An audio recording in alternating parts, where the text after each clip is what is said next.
start like this. Okay, so like much like we did yesterday, we are going to be hyper focusing on like one specific study guide item because it is an extraordinarily important item in not only the history of this part of time in this part of the world, but obviously also very historically important to our country, and that is going to be the attack, December 7th, 1941, of the Japanese on the American naval base at Pearl Harbor, Hawaii. So let's do this. Okay, so here's Hawaii. All right. Emily, if you don't mind reaching over and just turning off the lights for us, please. Makes it a little bit easier for everyone in the back to see. All right, so orient ourselves. Here's Oahu, it's where Honolulu is located. And then right here is where Pearl Harbor is. All right, so it kind of orients ourselves in this surprise attack on a Sunday morning by the Japanese Empire against the then neutral country of ours, the United States. Okay. So this is end of 1941, and where we left off yesterday with the rape of Nanking / the Nanking Massacre / the Nanking Incident, that was in 1937. So there's a 4-year time period here that we're jumping forward to. And usually we can kind of do that in a history class, like jump forward and like, like not that much interesting happened, like this is the next big thing. Unfortunately, in this instance, there have been some big things that happened in those 4 years, right? So December of 1937 is Nanking. 1938 rolls around, and that is like the appeasement and the aggression of Hitler in Europe and the eventual storm clouds building up in Europe that's going to lead to conflict and the outbreak of World War II in the European theater. Okay. September 1st, 1939 is when the Germans invade Poland. That's viewed as the start of World War II in Europe. Many historians are coming around, though, to the fact that this war of the Japanese against Korea and China, that was probably more correctly the truer start to World War II, way before the European war will begin, right? But through 1939, then through 1940, you will see this rapid explosion of German violence and German conquest in Europe. And very much so the same way we will see the same type of thing happening with the Japanese, as whereas the Germans, do we know what the term of the German for lightning war, of how they like to fight their wars? So you know German for lightning war. You know the German term for lightning, whether you know it or not. It's a football term. When you try to get after the quarterback as fast as possible, like a lightning bolt, what's that called? A blitz. Blitz is lightning in German. A blitzkrieg. Krieg is war. Blitzkrieg. So it's like this explosion of an attack against everyone that stood up against the Germans. So like at that point in time, good job, Hayden. Blitzkrieg. I'll give you a pass on Krieg spelling there. Krieg. But by the time you get to like late 1940s, Japan's doing its deal, conquering more of China. But in Europe, right, it's darkness. Pretty much the only place in Europe that is still able to stand by themselves against Hitler and the Nazis' aggression is the UK. Every other country pretty much has fallen under the specter of Nazism. And every single night, British citizens are experiencing what's known as the Blitz, which is constant bombings by the German Air Force, the Luftwaffe, onto major English cities. So if you live in a place like London, your reality then was no lights will ever be allowed to shine at night. You want it completely dark so that German pilots can't see the ground. And you're probably going to spend every single night for those years of the Blitz sleeping in the London Underground, going down to the subway tunnels and sleeping in subway stations so that if a bomb hits, like you won't get killed by it, right? And you have this like, you know, The Darkest Hour is the name of like the Winston Churchill movie, of like this darkest moment in British history and really in Western history, where the only beacon of freedom that still stood against the tyranny of Nazism was the UK. So while you have Europe falling under Nazi domination, and you have huge parts of Asia falling under Japanese militarism, one of the places left standing in the world that perhaps erroneously, but nevertheless is believing to be neutral, is the United States. And that was a United States that we would not recognize today, because Pearl Harbor will be one of these radically transformative, revolutionary moments in American history. There's like an America before Pearl Harbor, and then there's an America after Pearl Harbor. We live today in the post-Pearl Harbor United States. Okay? Back then, if you were to ask Americans, and this is something that is going to be extremely treacherous for the president of the United States, is that there was public opinion polls, and they asked Americans, what are your thoughts on maybe a future war in Europe? Right? No one's even thinking that the Pacific theater is going to be a war. But something like 95% of American citizens did not want to go to a war whatsoever. Right? 95% of Americans were against the war. And you can't get Americans today to agree on 95% of anything. Right? If President Biden comes on the television tonight and says, air is good for you. If you breathe, you'll live longer. And there's going to be 25% of the population that says, I hate that guy. I'm going to stop breathing just to show him what's what. And to be fair, President Trump said the same thing a few years ago. He says, air is good to breathe. There'll be 25% of the population that says, no, I'm going to hold my breath just to stick it to him. Right? But 95% of Americans did not want involvement in any war whatsoever. Okay? We were coming out of the Great Depression, still in the Great Depression in 1941, right? There's this war weariness. There's the fact that Europe seems to always be at war, and Americans didn't want any part of that. Okay?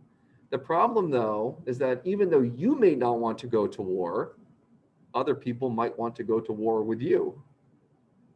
And you can't avoid that. Here's our trivia question. Who's the president of the United States at this time?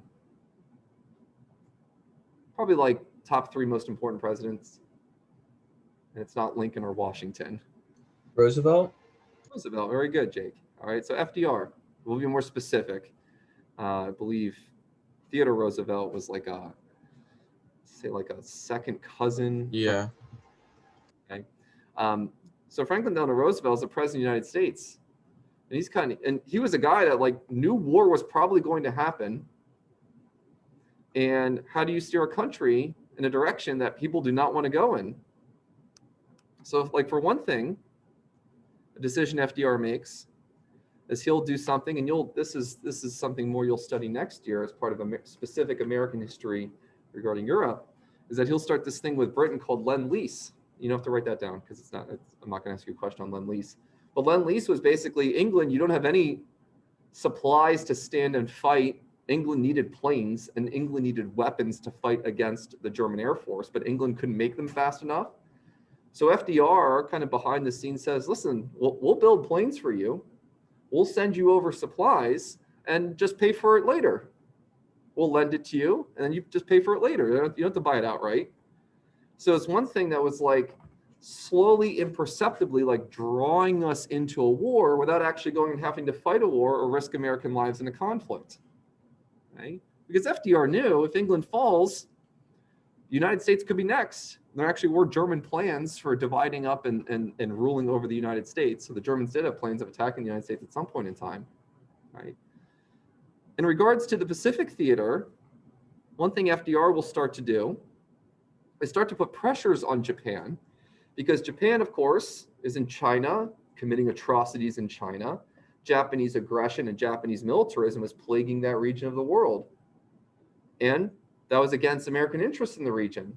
Like, of course, the massacring of people, the cutting off of markets, like all these types of things. And Japanese aggression was not something that FDR and the United States government could sit idly by and allow to continue to happen. So we use one of the kind of arrows in our quiver, one of the weapons we can use without actually going to war, because that would, of course, be unpopular, is that FDR starts placing sanctions on Japan. And sanctions was a word we threw around when we talked about Iran, like modern Iran. Iran's developing a nuclear program. The United States, we have sanctions on Iran.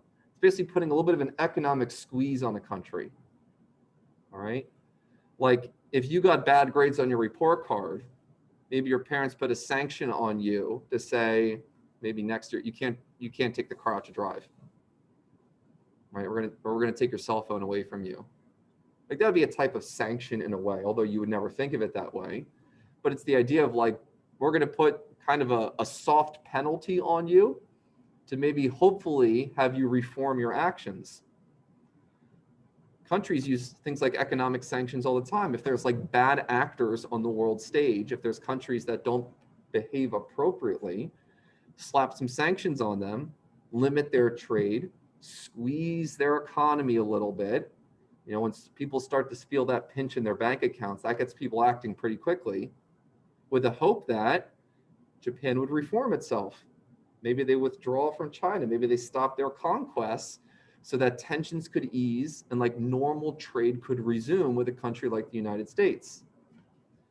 One thing that gets a lot of attention, and it should get a lot of attention, is the fact that Japan, in terms of their oil resources, gets about 85% of all of their oil from the United States. And hopefully at this point in time, we appreciate how important oil is. Right? So 85% of the oil comes from the United States. Well, that's like a supreme amount of power that our country economically has over Japan. Say, hey, Japan, knock it off, or we're gonna turn off the oil tap. And for the Japanese, from their perspective, right, you would think if this militarism thing didn't exist, that maybe it would be a wake-up call. Like, okay, like so easily could the United States just crush our everything if they take away our oil.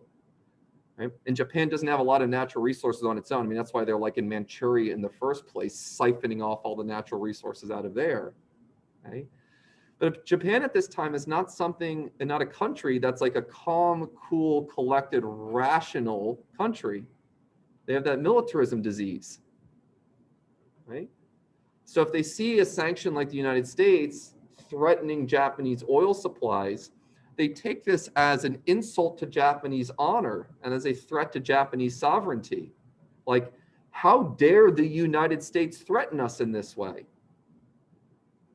Right? They view increasingly the United States and FDR as, you know, it's like a softer term than maybe intended, but like basically as bullies, like thinking that we could throw our weight around and tell like the supreme Japanese empire what they can and cannot do. So like if you're Japanese, you're looking at the United States, it's kind of like, who do they think they are? They can't tell us what to do, right? And this kind of irrationality starts to set in, where slowly the ideas start to turn towards not like, okay, maybe we should pull back from the brink here, like pull back from the cliff of this war with the United States. Instead, the thought process then becomes, well, let's attack the United States. Let's go after them. Like, how dare they treat us this way? Let's plan an assault, a surprise attack on the United States to maybe cripple them so badly that we become dominant in the area and they'll never be able to tell us what to do ever again. Now, this is a bad decision, you know, to put it lightly, planning an attack on the United States, because virtually every country in the globe views the United States as this sleeping giant, right? Almost like this monster, almost like, you know, from like a mythology story, like the hero goes into a cave and there's the sleeping giant beast that's there. Don't do anything to wake it up, right? Although the United States this time, like we don't have a large army, we always in our history had a navy. An army is a thing like you can quickly create if you need to, but a navy isn't. Like it takes years and years and years to build ships.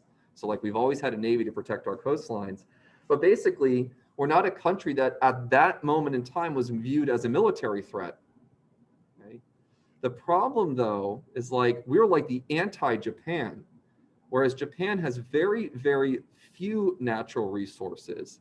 Our country is blessed with some of the largest natural resources on the planet. There's this rather infamous scene when Hitler and some of the top-ranking Nazi officials and generals are gathered around and looking at the prospects of maybe a war with the United States and what would be the implications of the United States entering into the war.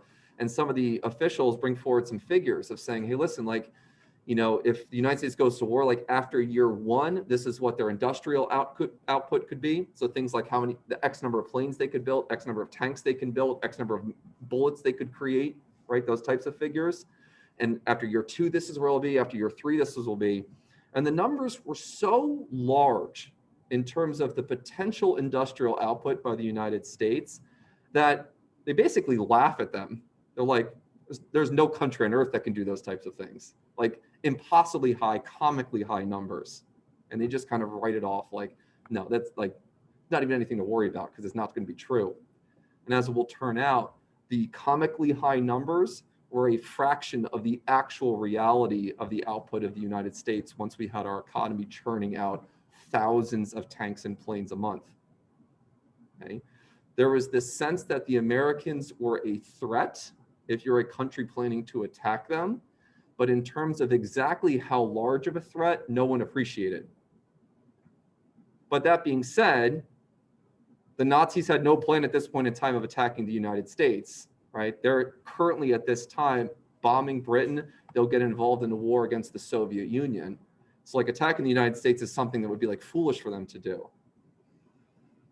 The Japanese, on the other hand, are planning an attack on Pearl Harbor. And if you didn't have that militarism problem, if you had calm, cool, rational people making decisions, they would say, are you stupid? You're going to attack the United States, a country that is not at war with you, a country that will potentially be undefeatable in a war, right? You're going to attack them, right? It's stupidity. The problem, though, is that you don't have those cool, calm, rational actors in play running the show in Japan. It's the generals and the admirals who feel that they're invincible, who feel as though that they have almost this like divinely apportioned knowledge, this sense that they can do whatever they want. Now, maybe if we're using a metaphor here, that it's difficult with the planning of Pearl Harbor, and we will see Pearl Harbor will be a successful attack. But the question then becomes like, what's the bigger, broader plan?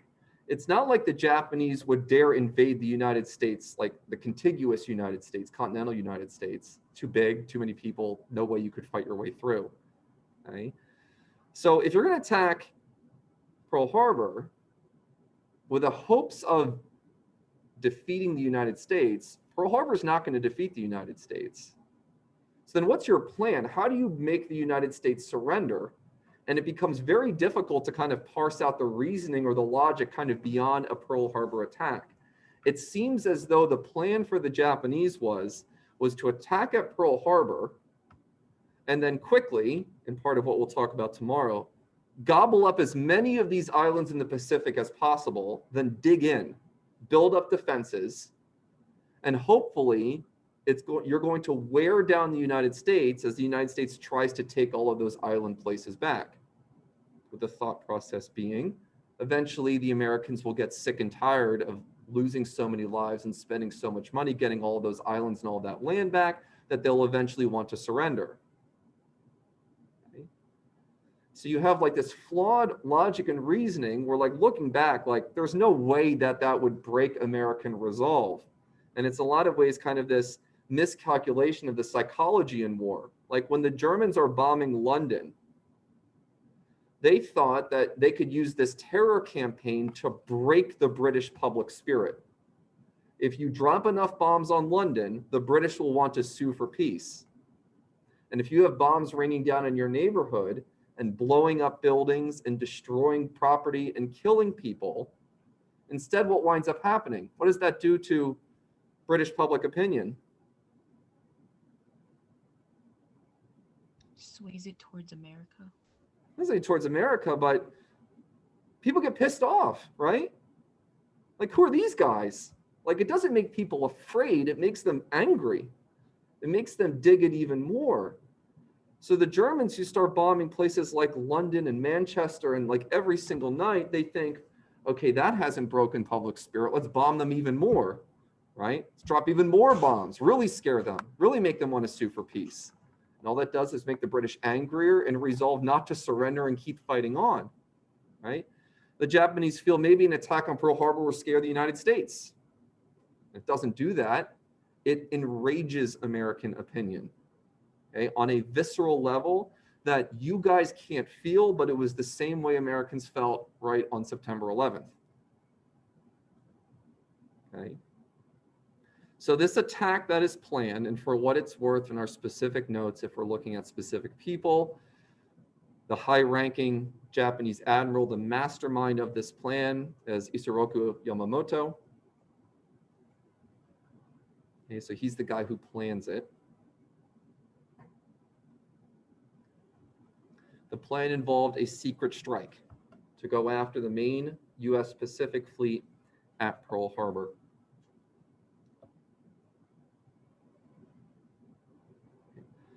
The Japanese strike force will set sail and make their way to an area north of the Hawaiian Islands.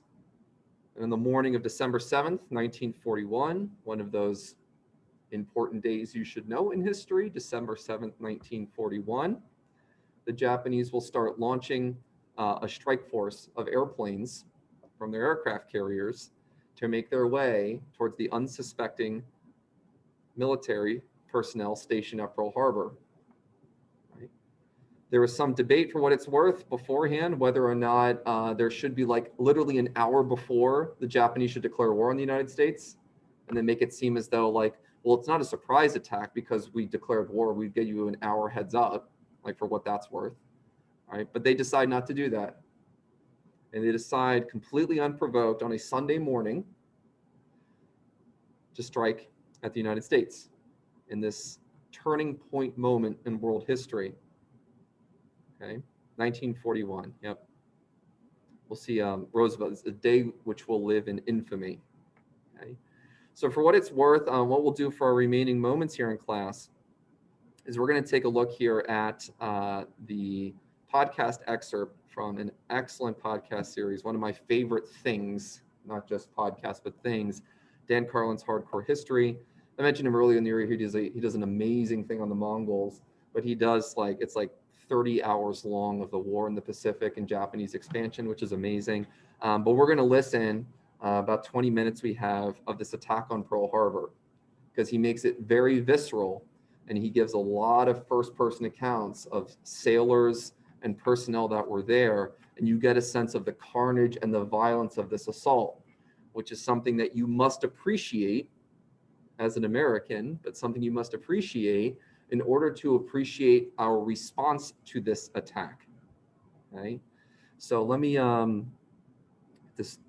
quickly correct my share settings for at home.